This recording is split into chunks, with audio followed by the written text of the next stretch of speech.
நாம இப்போ ஒரு குர்தாக்கு ஒரு பர்சனுக்கு எப்படி மெஷர்மெண்ட் எடுக்கிறதுன்னு பார்க்க போகிறோம். ஃபர்ஸ்ட் நம்ம எடுக்கிறது குர்தாவோட லென்த் மெஷர்மெண்ட். இதுக்கு நீங்கள் ஷோல்டர்லேருந்து டேப்பை ஸ்ட்ரெயிட்டாக வச்சு உங்களுக்கு எவ்வளோ லென்த் வேணுமோ அந்த லென்த் வரைக்கும் எடுத்துக்கணும். ரிமெம்பர், நீங்கள் மெஷர்மெண்ட் எடுக்கும்போது அந்த பர்சன் கீழே குனியக்கூடாது. அடுத்து நம்ம எடுக்க போகிறது நம்ம ஷோல்டர் மெஷர்மெண்ட். இந்த ஷோல்டர் மெஷர்மெண்ட் ஒரு ஷோல்டர்லேருந்து இன்னொரு ஷோல்டர் வரைக்கும் இப்படி டேப்பை ஸ்ட்ரெயிட்டாக வச்சு நீங்கள் எடுக்கணும். கரெக்டாக அவங்க ஆம்பிட் கர்வ் எங்கே இருக்குன்னு பாருங்கள். அந்த கர்வ் லைன்லேருந்து ஸ்டார்ட் பண்ணி இந்த கர்வ் லைன் வரைக்கும் எடுக்கணும். உங்கள் ஷோல்டர் மேலேருந்து ஒரு 2 இன்ச்சஸ் கீழே நீங்கள் அந்த லைனை எடுக்கிற மாதிரி பார்த்துக்கோங்க. அடுத்து நம்ம எடுக்க போகிறது செஸ்ட் ரவுண்டு மெஷர்மெண்ட். கரெக்டாக அவங்களோட பஸ்ட் ஷேப் எங்கே இருக்கோ அந்த இடத்துல நீங்கள் டேப்பை இப்படி ஃபுல் ரவுண்ட் சுற்றி வச்சு எடுத்துக்கணும். பின்னாடியே உங்களோட டேப்பு ஸ்ட்ரெயிட்டாக தான் இருக்கணும். அது மேலே கீழே ஏறி இறங்காமல் இப்படி ஸ்ட்ரெயிட்டாக எடுக்கிறீங்களான்னு பார்த்துக்கோங்க. டேப்பை ரொம்ப டைட்டாக எடுத்துடாதீங்க. கொஞ்சம் கம்ஃபர்டபுளாகவே அவங்க பாடியில் சுற்றி வச்சு இந்த மாதிரி நீங்கள் ரவுண்டு மெஷர்மெண்ட் எடுத்துக்கோங்க. இப்படி நீங்கள் எடுக்கும்போது பாருங்கள், அந்த டேப்பை வந்து அவங்க பாடியில் டைட் பண்ணலை, கம்ஃபர்டபுளாக அந்த மெஷர்மெண்ட் நம்ம எடுத்துட்டோம். அடுத்து நம்ம எடுக்க போகிறது வெய்ஸ்ட் லென்த் மெஷர்மெண்ட். இது நீங்கள் ஷோல்டர்லேருந்து அந்த சைடு ஷேப் அவங்களுக்கு எங்கே இருக்குன்னு பார்த்து அது வரைக்கும் அந்த லென்த் மெஷர்மெண்ட்டை எடுத்துக்கிறீங்க. அந்த லென்த் மெஷர்மெண்ட் எடுத்ததுக்கப்புறம் எடுத்த இடத்துல நீங்கள் இதே மாதிரி ஒரு ரவுண்டு மெஷர்மெண்ட். இந்த மெஷர்மெண்ட்டுக்கு பேர் வெய்ஸ்ட்டு நமக்கு சொல்லிக்கலாம், ஒரு வெய்ஸ்ட் ரவுண்டுன்னு சொல்லலாம். இதுவும் அதே தான். டேப்பை ரொம்ப டைட் பண்ணிடாமல் ஒரு கம்ஃபர்டபுளாக ஒரு ஃபிங்கர் உள்ள அலவன்ஸ் இருக்க மாதிரி எடுத்துக்கணும். அடுத்து நம்ம எடுக்கிறது ஸ்லிட் லென்த் மெஷர்மெண்ட். ஷோல்டர்லேருந்து அவங்களுக்கு ஸ்லிட் எங்கே ஆரம்பிக்கணுமோ அந்த போர்ஷன் வரைக்கும் லென்த்தை பார்த்து நீங்கள் ஸ்லிட்டோட லென்த் இங்கே மெஷர் பண்ணிக்கிறீங்க. அடுத்துதான் நம்ம சீட் ரவுண்டு எடுக்கிறோம். இந்த சீட் ரவுண்ட் எடுக்கும்போது கரெக்டாக அவங்களோட பட் ஷேப், சீட் ஷேப் இருக்கிற இடத்துல நீங்கள் ரவுண்டு எடுத்துக்கணும். கையை முன்னாடி இப்படி வச்சுக்கணும். இது வச்சோம் அப்படின்னா நமக்கு தொப்பை ஏதோ இருந்தாலும் அந்த தொப்பை இருக்கிற இடத்துல துணியை டைட் பண்ணாமல் இந்த கையை நீங்கள் உள்ளே வச்சு எடுக்கும் போது உங்களுக்கு அது ஷேப்பையும் அழகாக காமிக்கும்.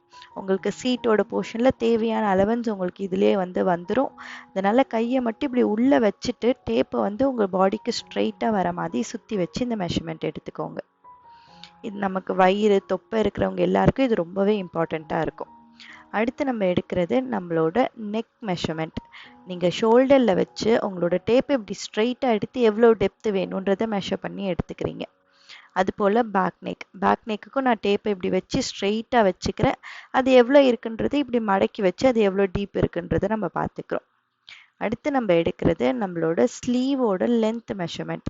நீங்கள் ஷோல்டர் எந்த இடத்துல எடுத்து முடிச்சிருந்தீங்களோ அந்த இடத்துலேருந்து டேப்பை ஸ்ட்ரெயிட்டாக வச்சு உங்களுக்கு எவ்வளோ லென்த்து வேணுமோ அதை எடுத்துக்கிறீங்க. நான் இங்கே ஷார்ட் ஸ்லீவ் எடுக்கிறேன். ஸோ ஷார்ட் ஸ்லீவுக்கான லென்த்தை இந்த இடத்துல இப்படி ஸ்ட்ரெயிட்டாக வச்சு மெஷர் பண்ணிக்கிறேன். நம்ம லென்த்தை எடுத்ததும் லென்த் எந்த இடத்துல எடுத்தோமோ அந்த இடத்துல ஒரு ரவுண்டு மெஷர்மெண்ட் எடுத்துக்கிறீங்க. கையை உள்ளே விட்டு அதை சுற்றி வச்சு இந்த ரவுண்டு மெஷர்மெண்ட் எடுத்துக்கிறீங்க. ஒரு ஃபிங்கர் மட்டும் இப்படி உள்ளே விட்டு அந்த ரவுண்டு மெஷர்மெண்ட் எடுத்துக்கோங்க. அடுத்து நம்ம எடுக்க போகிறது நம்ம ஆர்ம் ரவுண்டு மெஷர்மெண்ட். இது நம்ம ஷோல்டர் மெஷர்மெண்ட் எந்த இடத்துல எடுத்தோமோ அதே பாயிண்ட் தான். கையை இப்படி சுற்றி எடுத்து டேப் எடுக்கும்போது மட்டும் கையை அப்படி மேலே தூக்கி அதுக்கப்புறம் டேப்பை உள்ளே விட்டுட்டு கையை கீழே இறக்கினதுக்கப்புறம் நீங்கள் அதை சுற்றி வச்சு அந்த ரவுண்டு மெஷர்மெண்ட்டை எடுத்துக்கணும். ரொம்ப டைட்டாக எடுத்துட வேண்டாம், ரொம்ப லூஸாகவும் இருக்க வேண்டாம். அவங்க பாடியை சுற்றி வச்சு மட்டும் நீங்கள் இதை எடுத்துக்கிட்டால் போதும்.